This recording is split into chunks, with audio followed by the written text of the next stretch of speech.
Yes. Mr. Jobs, you're a bright and influential man. Here it comes. It's sad and clear that on several counts you've discussed, you don't know what you're talking about. I would like, for example, for you to express in clear terms how, say, Java, in any of its incarnations, addresses the ideas embodied in OpenDoc. And when you're finished with that, perhaps you could tell us what you personally have been doing for the last 7 years.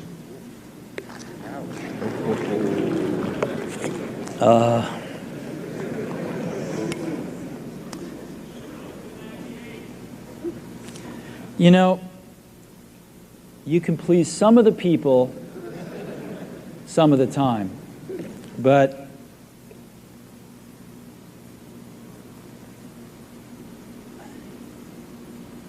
one of the hardest things when you're trying to affect change is that people like this gentleman are right in some areas.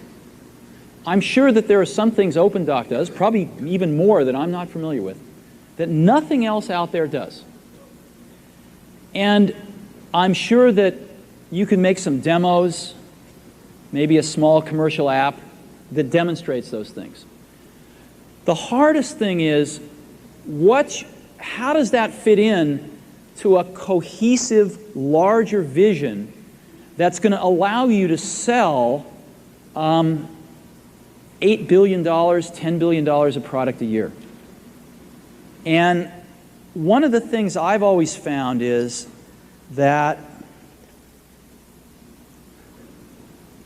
you've got to start with the customer experience and work backwards to the technology.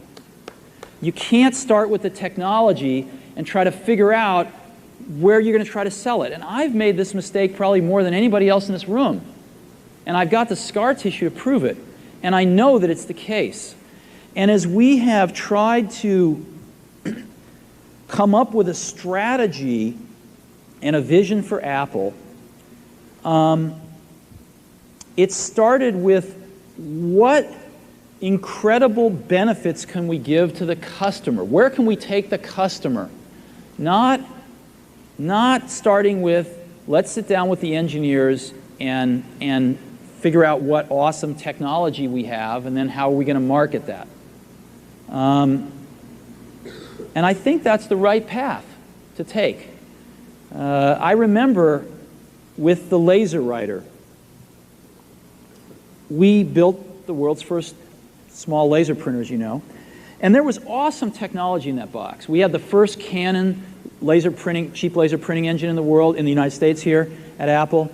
We had a very wonderful printer controller that we designed. We had Adobe's PostScript software in there. We had AppleTalk in there. Just awesome technology in the box. And I remember seeing the first printout come out of it and just picking it up and looking at it and thinking, you know, we can sell this. Because you don't have to know anything about what's in that box. All we have to do is hold this up and go, do you want this? And if you can remember back to 1984, before laser printers, it was pretty startling to see that. People went, whoa, yes. And that's where Apple's got to get back to. And, you know, I'm sorry that OpenDoc's a casualty along the way, and I readily admit there are many things in life that I don't have the faintest idea what I'm talking about.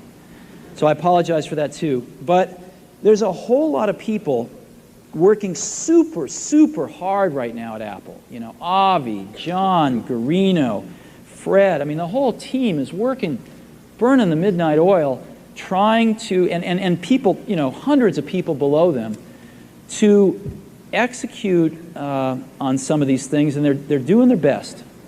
And I think that what we need to do, and some mistakes will be made, by the way. Some mistakes will be made along the way. That's good, because at least some decisions are being made along the way. And we'll find the mistakes, we'll fix them. And I think what we need to do is support that team going through this very important stage as they work their butts off. They're all getting calls, being offered 3 times as much money to go do this, do that, the valley's hot, and none of them are leaving. And I think we need to support them and see them through this and write some damn good applications to support Apple out in the market. That's my own point of view. Mistakes will be made. Some people will be pissed off. Some people will not know what they're talking about. But I think it is so much better than where things were not very long ago. And I think we're going to get there.